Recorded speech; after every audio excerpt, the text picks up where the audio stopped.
We've got to address the 800-pound gorilla in the room, the recent martial law in South Korea, and how it pertains to a collapsing empire. Funny that the only time South Korea makes the news, the South Korean president Yoon, the first time was when he was singing American Pie in the White House to Biden. We know this is one of your favorite songs, American Pie. When I was going to school, it was one of my favorite songs.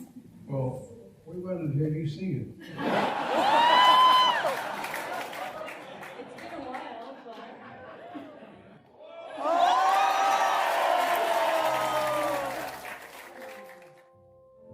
A long, long time ago. I remember how the music used to make me smile.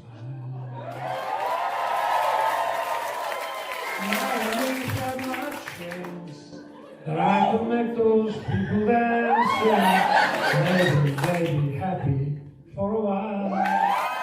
And next thing you know, he's doing an auto coup. And if it wasn't for this latest news, nobody in US would have known Yoon is immensely unpopular in South Korea. We never knew about that about Biden's best friend. The famous saying, history repeats itself. First as tragedy and second as farce.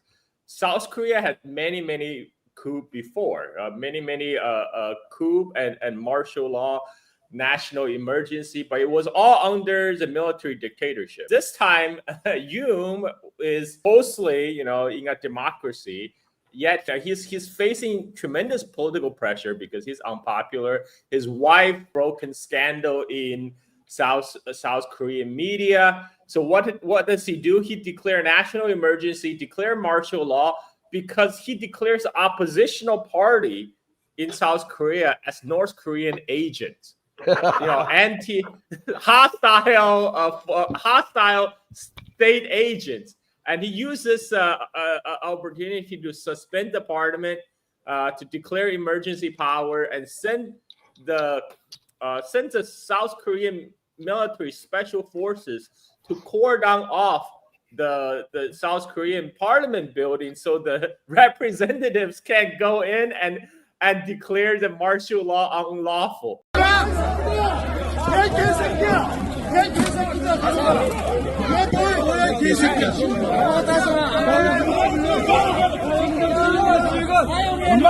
We all saw the footage.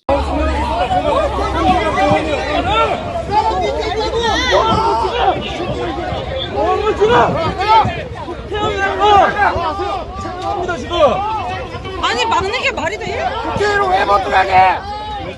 The South Korean legislator, give them credit. They actually managed to climb over into the building and convene an emergency meeting and declare to vote it unanimously for the martial law to be lifted. 윤석열 대통령이 비상계엄을 선포했습니다. 비상계엄을 선포할 아무런 이유가 없습니다. 군대가 이 나라를 통치하게 내버려 둘 수는 없습니다. 검찰에 의한 이 폭력적 지배도 부족해서 총칼을 든 무장 군인들이 이 나라를 지배하려고 합니다. 그리고 국군 장병 여러분에게 명령을 내릴 수 있는 것은 오로지 국민뿐입니다. 윤석열 대통령은 국민을 배반했습니다. 윤석열 대통령의 불법적인 비상계엄 선포는 무효입니다. 지금 이 순간부터 윤석열 대통령은 대한민국 대통령이 아닙니다. 장병 여러분, 여러분이 들고 있는 총, 칼, 여러분의 권력은 모두 국민에게서 온 것입니다. 이 나라의 주인은 국민이고 국군 장병 여러분께서 복종해야 될 주인은 윤석열 대통령이 아니라 바로 국민입니다. 국민은 윤석열 대통령의 비상계엄을 허용하지. So now the South Korean president, you have to go back on his words, and mysteriously, you know, in U.S. embassy in Korea, which hasn't said a peep about any of this. Now they're coming out say, "Oh, we welcome the South Korean president's move to lift the martial law." When they're asked about it at State Department briefing, they claim, "Oh, we had no knowledge. We had no knowledge." Does the U.S. condemn what President Yoon has done in imposing martial law? So, look, Sean, to take a step back, we are watching the recent developments in the ROK with grave concern. We are seeking to engage with our Republic of Korea counterparts at every level, both here in the United States and in Seoul. The Secretary has been briefed, and we're keeping him appraised of the developments, as well as monitoring closely what's happening on the ground. Let me also just mention that our alliance with the Republic of Korea is ironclad, and we're fully committed to that. And ultimately here, our hope is, and every hope and expectation is, that any political disputes will be resolved peacefully and in accordance with the rule of law. Okay. I mean, just the grave concern and the rule of law. Is it the perspective of the United States that President Yoon has been following that? So, look, this is an incredibly fluid situation. I'm not going to jump to any immediate conclusions at this point. What I can say is that we are watching these developments with grave concern. We're staying in close, appropriate touch with our ROK counterparts, and I'm sure we'll have more to say as the situation continues to unfold. I just don't want to get ahead of that. Well, I mean, so the rule of law. I mean, the National Assembly has voted now. Certainly. To undo this, right, to rescind martial law. So from the perspective of the United States, should that stand? Should the martial law be rescinded? So, look, every country, of course, has its own rules and laws and procedures. I'm certainly no expert in South Korean law, and certainly how the South Korean legislature works and what the ins and outs are of that. But certainly, it is our hope and expectation that the laws and regulations of a particular country are abided by that particular country. Does that include the National Assembly vote? That would be the case as well. But again, I'm just not gonna get ahead of the process here. Just to put a fun point. Yeah. I mean, so it's the National Assembly vote. So basically, you think that the National Assembly voted martial law should be finished. The United States respects that decision by the National Assembly. Sean, I'm not gonna. There is obviously a lot happening in South Korea over the course of the day.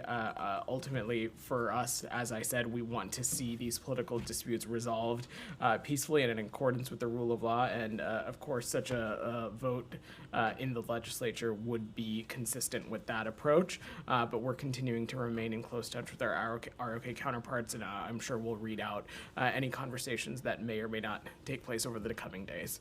Just a couple more things. I mean, has there been any conversations directly with President Yoon, not necessarily from the Secretary, but with President Yoon? I have no conversations to read out with President Yoon. We are continuing to seek to engage our ROK counterparts, but I don't have any calls to read out. I mean, This is South Korea we're talking about. South Korea, the U.S. militarily occupied country, where U.S. maintained 28,000 military personnel inside the country and control over 79 military bases, where South Korea has no jurisdiction on what's going on inside those military bases. And during the time of war, according to bilateral treaty between U.S. and South Korea, during time of war, United States assumes the command of South Korean military. They will take over the whole country militarily. So you are telling me that Yoon did not give Biden administration any heads up about what he's about to do, well, especially when he was going to deploy South Korean military to surround the parliament. I don't buy that. I mean, I'm sorry, I don't buy that at all. And again, we in the West, nothing was known about Yoon's unpopularity, his political trouble. Only thing we knew beforehand was he's sing American Pie in the White House to buy. That I could make those people dance, yeah. Maybe happy for a while. February made sugar. Reading paper I deliver. Bad news on the doorstep. I couldn't pack one more step. I can't remember if I tried. By the way, that move was not very popular in South Korea either, because they all saw that as what it is. Him kissing up to Biden. Nobody liked that, and so now we're in this situation where South Korea does this self-coup, and all the journalists in Washington now they're trying to rush with explanation of what happened. I mean, what happened is this buffoon of a president. He's trying to save his own career by posting the inevitable. You know, his party is facing a major electoral defeat in the upcoming election, and here we are. I mean, props to the South Korean citizens and their legislators for standing up to this ridiculous self-coup. Well, Carl, you know, your take on it is I explained that exact scenario yesterday on the live. There is no way on earth that the United States occupying so many military facilities across South Korea, and having control pretty much of their intelligence services and the entirety of the government and the military did not know. So what do you think when this guy says this about, oh, everybody was caught off guard? I'm going to play a little clip of a newscaster reporting on this situation. I'm not going to play the whole thing. I'm going to play the first minute or so, and I want you to hear what he has to say. Was he disingenuous or outright lying? Because he said, oh, the South Koreans were caught off guard. The U.S. Pentagon was caught off guard. No one really knew what was going on. I just want you to listen to this real quick. We are following developing situation in South Korea. Their president has lifted martial law he imposed after the parliament defied him by voting to overturn it. It began when President Yoon Suk-yeol made an unannounced address to the nation declaring martial law while accusing his political opposition of sympathizing with North Korea. Following the order, the military announced political gatherings would be suspended. Despite that, enough members of parliament were able to meet and vote to block the martial law decree. Charlie D'Agata joins us now from the Pentagon. Charlie, thank you for making time for us. Can you walk us through how we got to this moment and what has happened since the martial law was ordered? Weijia, nice to see you again. It has been a tumultuous day. You know, the night ended in South Korea with the South Korean president declaring martial law. It took everybody by surprise. It took South Korea by surprise. Obviously, North Korea took the Pentagon, State Department, White House. Nobody was expecting this. And it was real. That martial law went into effect immediately. And as you said, banning protest. So he could not possibly think that the U.S. and the Pentagon and the intelligence services of the United States were caught off guard when real power rests with the authorities of the United States and how they formulate policy for South Korea. I mean, this was a disingenuous statement at the least, but it was an outright lie and deceptive at the most. What do you have to say about so-called media organizations reporting in this manner on something so big? Because it has a lot to do with China and what's going on in the region. Well, I mean, isn't it funny that the reporter asked him a straightforward question, you know, what's happening in South Korea? The first thing he does was went into denial mode. We didn't know anything about it. We got caught off by surprise. You know, it's like what they say. There's no confirmation until the official denial. So there you have it, the official denial. And we also heard it from the spokesperson of the White House as well. You know, South Korea right now is on the front line of a new Cold War imposed by United States against China, against Russia. One of the his self-taught achievement was to put South Korea and Japan together in a trilateral military alliance with the United States to contain China, which, by the way, is a deeply unpopular move in South Korea. Nobody wanted to be in a military alliance together with Japan, their former colonizer. 왜 중국을 집적거려요? 그냥 쎄쎄. 대만에도 쎄쎄. 이러면 되지. 뭐 자꾸 여기저기 집적거리고 무슨 양안 문제 우리가 왜 개입합니까? 대만 해비 뭘 어떻게 되든 중국과 대만 국내 문제가 어떻게든 우리가 뭔 상관 있어요? But this is what United States pushed for, and the funny thing is, right as the coup was unfolding after Yoon had declared national emergency and martial law in Taiwan, the governing party of Taiwan, DPP, they put out a tweet, which now they have just deleted. They put out a tweet that said, "We're fully support of President Yoon's decision to stamp out those hostile anti-state forces. And we in Taiwan should emulate what South Korean president is doing." Because in Taiwan, the DPP governing party is facing this very similar situation with Yoon, because they have been closely towing the Washington line by stirring trouble with mainland China, and they barely got elected by winning 40% of the electoral votes. Which means 60% of the voters voted against them. But the only reason they won is because the opposition was divided. So that 60% of the vote was divided into 30% for one candidate and 30% for another candidate. And so now they're saying, "Oh, all you oppositions, you're all anti-state forces. Look at what South Korea did. We can also declare martial law here and round you up and shut you down." And but now, of course, they quietly removed that tweet after the South Korean self-coup has been turned out to be a big farce. But this is what's going on in Washington. That's what Washington has always done: supporting unpopular governments. As long as they're our bastards, as long as they toe Washington's line, as long as they accomplish what U.S. imperial objectives in East Asia, anywhere in the world, they're okay. They're okay by our books. They get away to do all kind of things.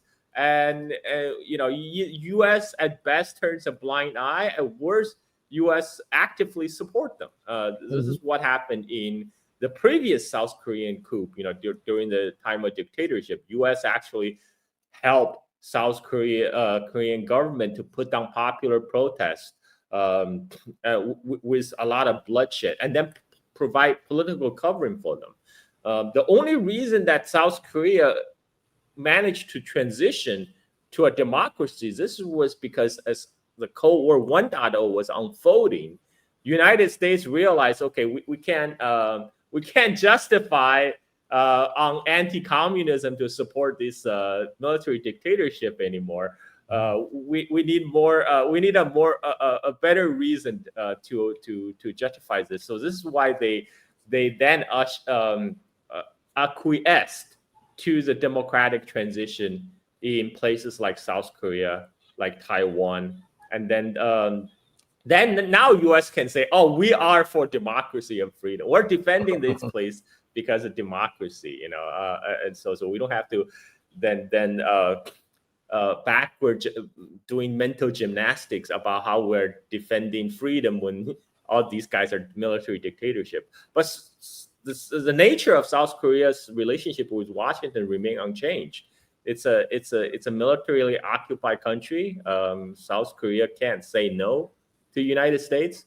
When the previous South Korean presidents had tried to have better ties with North Korea, that was officially frowned upon by United States.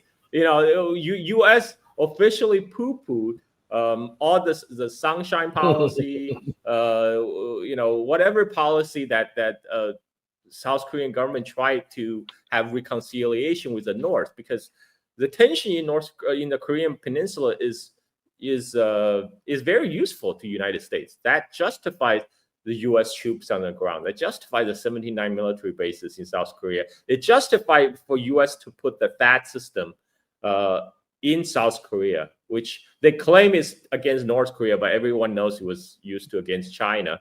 And this in a time when U.S. is trying to militarize the whole periphery of China in order to contain it. What happened in South Korea is it's an embarrassment. It's an embarrassment to the White House. It's embarrassment to the U.S. Policy in the region. But it doesn't matter. It doesn't. I mean, like right now, Biden administration, their goal seems to be just light up fire before they get out of the office. You know, this is why they escalate in Ukraine. This is why they are escalating in the Middle East. Not only full-throated support of Israel, but they're also reactivating the frozen conflict that was Syria. And you know, now you have this fiasco in South Korea. U.S. goal is never about promoting stability. U.S. goal has always been lighting fire all around the globe. So the United States itself seems this oasis of calm. That's where they want you to put your hard-earned currency in to buy U.S. Treasury bill, to buy U.S. debt, continue to finance the U.S. empire and military adventures.